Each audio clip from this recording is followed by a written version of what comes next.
me parted with you, but I gotta give you back. But not for long.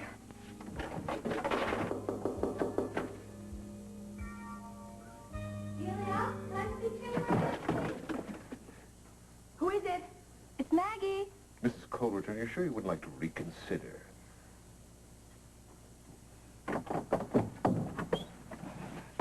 Roger told me about the necklace, and I couldn't be happier. And I accept your apology, but I really got to go because I'm in a rush. What are you doing? Anywhere. Oh, dear Mrs. Coleridge, I think perhaps that we should go home. Drop that coat, Mr. Dowd. I said drop it. Is your butler looking out for you? Is that what you're doing? Because I understand, because Maggie's a little mentally, you know. You're scum. A rotten, scheming, conniving, Coleridge. dirty little low-life scum. Okay? You have a long list of insults. I suggest that you write them out, mail them to me, and I will memorize them. I promise. I don't know what you thought you'd gain. Does she have a gun in there? You stole my beautiful diamond sapphire necklace and replaced it with this piece of trash. That's what you are, Delia. Nothing but filthy trash. Oh, dear. Are you serious? Now, wherever would I get a copy of the Coleridge necklace? I don't know where you got it, but I know you did. Madam, there's no proof of Okay, that. Roger wanted me to put an end to this feud, and I can't because you continually call me names. I almost bought it. When Roger found this piece of glass under the dresser, I knew it couldn't be my necklace, but I said, Maggie, maybe you made a mistake. Maybe you misplaced it. Tell me, Delia, how'd you make the switch? Who do you think you are? I just had the worst week of my life with life and death matters, and you have nothing better than to dream up these fantasies and accuse me of being a cat burglar. Now, I suggest you take your precious jewels and you get out of here, or I'm going to call the police and have you arrested for trespassing. Why don't I make you both a nice cup of tea? You call this a fantasy, Delia? I don't have time for this. My son is in jail. And Look at it, Delia. This is an appraisal. I hope you didn't spend more than $50 because that's all this garbage is worth. Now, maybe you haven't heard, but my son is in jail, and he's accused of murder. Now, I don't know where to turn anymore because every place I turn to, there is a stop sign. Now, Maggie, all you want to do is torture me. Now, don't you have any compassion in your soul? Where the hell was your compassion when you were stealing my necklace, huh? Maggie, you don't know what it's like to worry about a child because you don't have any. And I suggest that you don't. Because if you lose your waistline, honey, you're going to lose your husband, too. Just get her out of here! Get her out! Get her out of my house! Out! About the now! Out of here! You get, you rotten little tramp!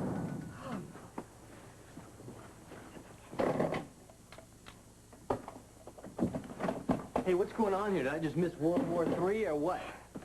Dakota, she knows it's a phony for a dumb blonde. She was smart enough to get an appraisal on it. Now, what did I tell you? I have the worst karma in the world. He just couldn't wait to tell Roger. If I'm lucky, he's not going to close my antique clothing store down. Now, wait just a second. Why would Roger close the store down? Because he's the one who's giving me all the money. He's putting himself out on a limb. And he gave me the money without telling his life's partner. Well, now listen, if Roger trusted you enough to lend you the money without telling Maggie, then he'll trust you to tell him the truth. Just tell him what happened. Oh, yes, right. Roger, I didn't have any intention to steal the necklace at all. I just put it around my neck, and the clasp was broken, and it got stuck, and it just wouldn't come off. And then I hocked the thing so I could get money to help my son. And then being the lucky, lucky girl that I am every once in 32 years, I went to a pawnbroker who happened to have an almost exact paste duplicate of the Coleridge necklace.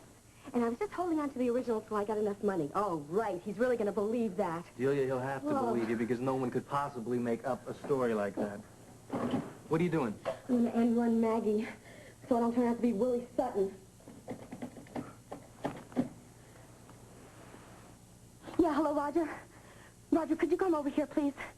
Well, no, you don't have to wait till Maggie comes home. Roger, look, my life is at stake. Yes, again, Roger, please, I'm begging you. You will? Thank you. Okay, Roger's coming over here. You keep him over here. Where are you going to be? Okay. Going to switch necklaces. No, wait a minute. Delia, wait 1 second. Wait. When I said I'd help you out on this, I didn't say I was going to be in for the long haul. Look, Dakota, just do me this one favor. I will never ask you again. Maybe. Delia...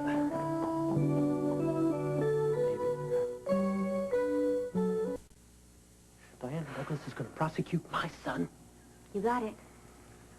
How's Oni? Where is he? Lizzie's in there with him right now. You know, her father put her up to this. I know he did. Frank, what difference does it make who put her up to it? He's just trying to get back at me. That's what he's Will trying you to do. please stop it? There are know more how... important Do things you than know that. how much money that man has contributed to the governor's campaign? Do you realize Frank, how much money... Frank, will you stop this? That's not important right now. No, I know. I trained Diana. Diana will not try to nail my son because I trained her. She will be honest. She will be fair. I know Oh, she will... really? Fair? Fair? Let me tell you about Fair. She won't even set bail for him. What are you talking about? She won't set bail for him. That's what she said. I heard it from her own On mouth. what grounds? On the grounds that she's afraid that John will run away with the baby. Listen. That girl's in that other room in there. Can we just go over here and be quiet just for a second?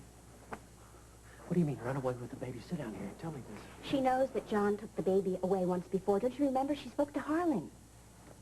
Well, any good prosecutor will be able to make a judge buy that one, that's for sure. What is this? You're putting on the DA's hat No, again? I'm not putting on... You just stop jumping down my throat. I'm just trying to figure this out, that's okay. all. I'm just... All right. I'm sorry. I'm sorry, but I found something out today that I've got to tell you, and I know it's going to upset you. I don't even know where to start. What? Lieutenant Casey said when he found Harlan's body, there were some papers right nearby him. It was an agreement from Delia. $10,000 to Harlan, and he would leave the baby and John alone. So they think they have a motive for the murder? That's right. He just feels that Harlan refused the money, John got angry, and he killed him. Don't they know yet that Harlan attacked Delia? I don't know, but I know Diana. She'll find out. Oh, boy. You know, I really got to pull it together because I'm not going to be any good to John.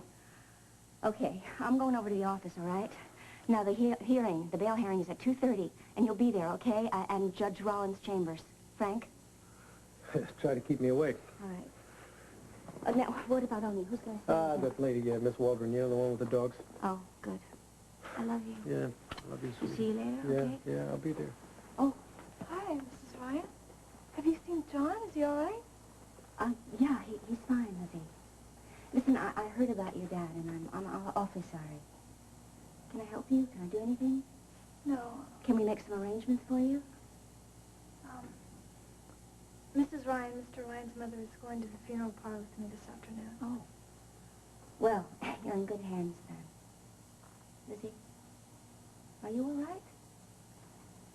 Yeah. I'll be better when John comes home. But at least I have Oni. He gives me a lift. Right. That's good. Okay, well, I'll see you later. Frank? Yeah, 2:30, right? Yes. Mrs. Ryan. Yes. John Reed is coming home tonight, right?